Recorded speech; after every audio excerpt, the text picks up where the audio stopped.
லோக்சபா தேர்தல் முடிஞ்ச கையோட தளபதி அவரோட அரசியல் ஆட்டத்தை ஆரம்பிக்க போறாரு அப்படிங்கிற மாதிரி நம்ம நிறைய வீடியோக்கள்ல சொல்லியிருந்தோம். சோ நம்ம சொன்ன மாதிரி தளபதி பாத்தீங்கன்னா அவரோட அரசியல் கட்சி சம்பந்தமா அடுத்த கட்ட நடவடிக்கை எடுக்க போறாரு அப்படின்ட்டு ஒரு பிரத்யேகமான தகவல் பாத்தீங்கன்னா நமக்கு கிடைச்சிருக்கு. சோ அது என்ன அப்படிங்கறத பத்தி இந்த வீடியோல டீடைலா பார்க்கலாம். தளபதி அப்படின்ட்டு இனிமேல் சொல்லுவோமா அப்படின்ட்டு தெரியல. ஏன்னா அவர் இப்போ தலைவரா மாறிட்டாரு. லோக்சபா தேர்தல் முடிஞ்சதுமே தளபதி அவரோட அரசியல் ஆட்டத்தை ஆரம்பிப்பாரு அப்படிங்கிற மாதிரி எதிர்பார்க்கப்பட்டுச்சு.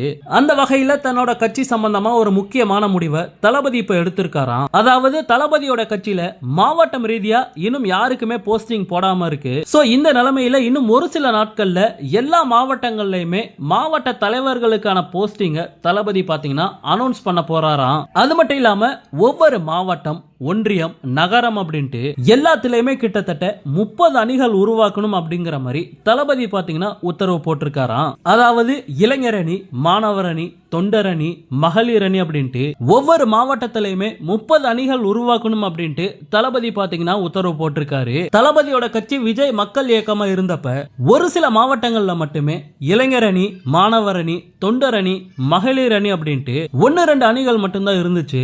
ஆனா இப்போ எல்லா மாவட்டங்கள்லயுமே 30 அணிகள் கண்டிப்பா இருக்கணும் அப்படிங்கிற மாதிரி தளபதி பாத்தீங்கன்னா சொல்லியிருக்காரு. இப்ப ஆட்சியில இருக்க திமுகலையும் சரி, முன்னாடி ஆட்சியில இருந்த அதிமுகலையும் சரி, பெரிய பெரிய கட்சிகள்ல கூட 30 அணிகள் இருக்குதா அப்படிங்கிறது பெரிய சந்தேகம் தான். சோ தளபதி அதிரடி காட்ட ஆரம்பிச்சுட்டாரு. இதுக்கப்புறம் என்னென்ன நடக்க போகுது அப்படிங்கறத வெயிட் பண்ணி பார்க்கலாம். ஓகே நண்பா, இந்த மாதிரி தளபதியோட எல்லா அப்டேட்டையுமே மிஸ் பண்ணாம பார்க்க நம்ம சேனலை சப்ஸ்கிரைப் பண்ணி சப்போர்ட் பண்ணுங்க.